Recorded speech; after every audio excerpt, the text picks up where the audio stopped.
What is going on, everyone? My name's Boit, and I'm back with a bonus game 5. Yay! The guys decided they wanted to play that last game. A little bit more action for y'all. Spawning on the left side of the map in the red color, playing as Ra. His name is Joe. His opponent today in the blue color, playing as Odin. His name is Suppe. The map is Oasis.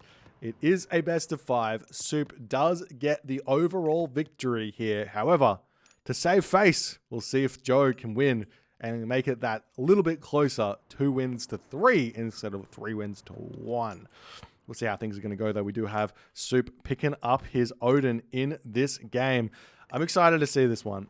We'll see how things are going to go here. We do see the Pharaoh roaming around the map already, trying to pick up all of the goats as fast as he possibly can here. As that Australian, he could potentially lose those goats. It's going to be close. Nope, he doesn't lose them. We do see that the giraffe have been spotted over here for Suppe nice and early. As the game is going to be moving along, I'm excited to see what happens here. I think that Suppe's Odin is one of the more interesting Odins in the game. He's always coming up with something just that little bit different here, as Joe is literally scouting the entirety of this bottom corner of the map. He does find a handful of goats over there as well. Moving in, we do see Suppe checking out his opponent's base, looking for the gold mine, and he sees an exposed gold mine. You know what's happening here. You 100% know that there's going to be some sort of a Heimdall rush here in this game, as the Skraeling pulls back, spots a couple more goats over here. As we see these 4 goats getting pulled all the way back as Joe's making his way back home. Lots of villagers on gold at this point. Suppe's got himself 90 wood already, as he's going to be dropping that temple right in the middle of the map here. Love that play. Suppe loves this. I remember playing Suppe on Oasis one time, and I was like, man, Suppe's so smart. I was so frustrated. He puts his buildings in the middle of the map straight away, so he automatically cuts the map in half and makes or blocks off one location through onto his side of the map. So it's really hard to raid him without going all the way around the outside. So doing this is actually, like, there's a lot of reason for doing this. So we'll see how things are going to go here. Now, one thing you can do if you're playing if you're playing against Suppe quite a lot, and Suppe decides to play this style of game a lot of the time, you can actually start metagaming this a little bit, and you go for like 4-minute advance times here with Egyptian and start going for a really early attacks on these types of locations, but as the Egyptian. But we'll see how things are going to go here as Suppe's doing.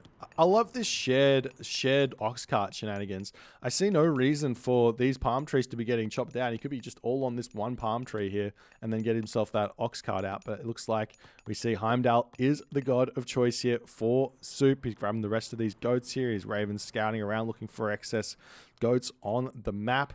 We're going to start seeing those Hersa coming through for Suppe. Now the question is going to be, will this be a rush, or will Suppe just simply grab a second town center behind this? Because look at this town center over here. It's absolutely crazy strong. And Suppe's also got a decent amount of goats here as well. I mean, it looks like for somehow, some way, Joe has won out on the goat war on Oasis against the Ulsark, but he has himself a ton of goats himself, but he might end up getting pushed off of this gold here as Heimdall is just about to pop. We see that temple getting thrown down a little bit late here for Joe as well. He's got a couple of villagers on wood over here as the temple is going to come down. It's going to be a 5-minute advance time.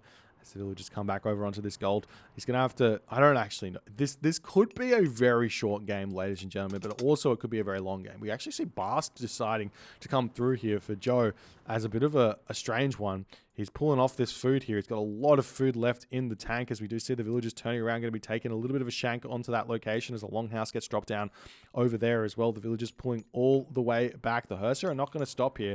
We're at 30 seconds-ish until the classical age pops here for 30 seconds until the classical age pops for Joe, as the Hersa start targeting down this house over on this position. We see the Einhia coming through here as well.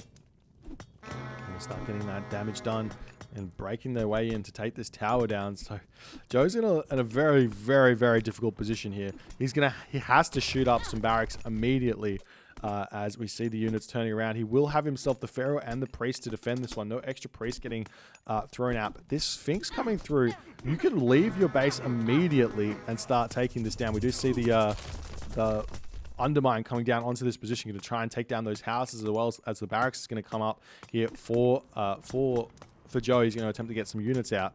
As the Sphinx is going to swing around here, looking for his opponent to hunt straight away.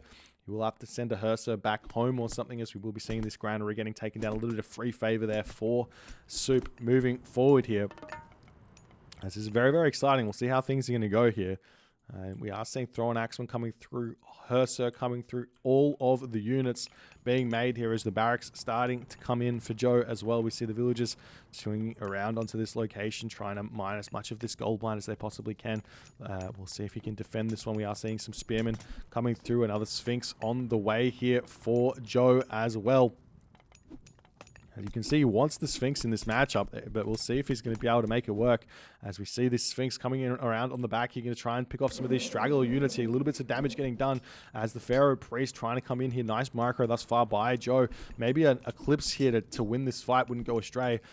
As we do see that more of these Hearser coming in onto this position here. The Sphinx getting a little bit of damage here, but they're going to be retreating back. No problems here thus far. More units coming out. We see the Slingers coming through. More Spearmen coming in. Lots of villagers here right now for Joe on the Herdables, but he doesn't have Husbandry yet. Again, just go onto Berries if you don't have Husbandry is the way to go here, as the Sphinx still getting chased away by those Hearser over on this position. Villagers getting taken off the gold here to start shanking away, as we see the units coming through here. One raiding cavalry getting taken down. We see the Sphinx pulling back here ever so slightly, as Joe is desperately trying to hold on to this location. He still has himself the Eclipse over here, as the Hearser gets separated from the army chasing down those Sphinx here. Joe not controlling them to the best of his ability. There's one Sphinx down. There's two Sphinx down.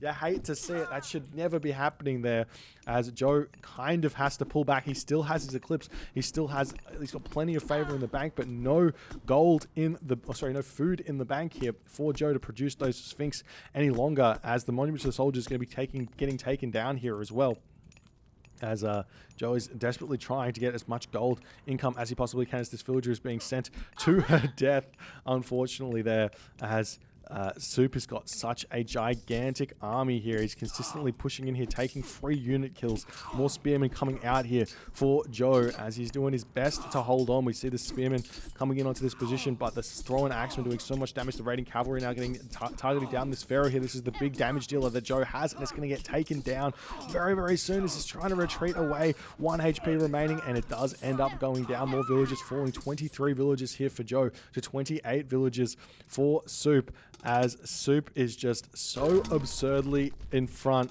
in this game, as Joe says, GG, taps out, can't survive any longer in this game. Well played by Soup. A perfectly executed Heimdall rush here, and a really, really big comment. I mean, I think that maybe Joe could have just left his base here and just gone for raids onto his opponent's food and or wood line with those Sphinx, instead of leaving them in his base. Keep those Hearser unoccupied, and then his Spearmen Slingers could have done a little bit more damage at home. But in all honesty, this is a really, really big reminder to Egyptian players that you got to respect your gold mine being this bad here. If you've got every single map, Egyptian players should be able to get themselves a 430 advance time. This was 2 zebra, and plus or maybe 3 zebra, I can't remember, plus this hunt. So you send like 4 villagers onto the zebra there, and then you send 8 villagers forward onto this hunt, and you can get yourself a 430 advance. You can actually get your 2 monuments up as you're advancing to the classical age as well, if you want to go for fast here. But then you can just spam those Spearmen out, spam those Slingers out, and defend this type of rush much, much easier.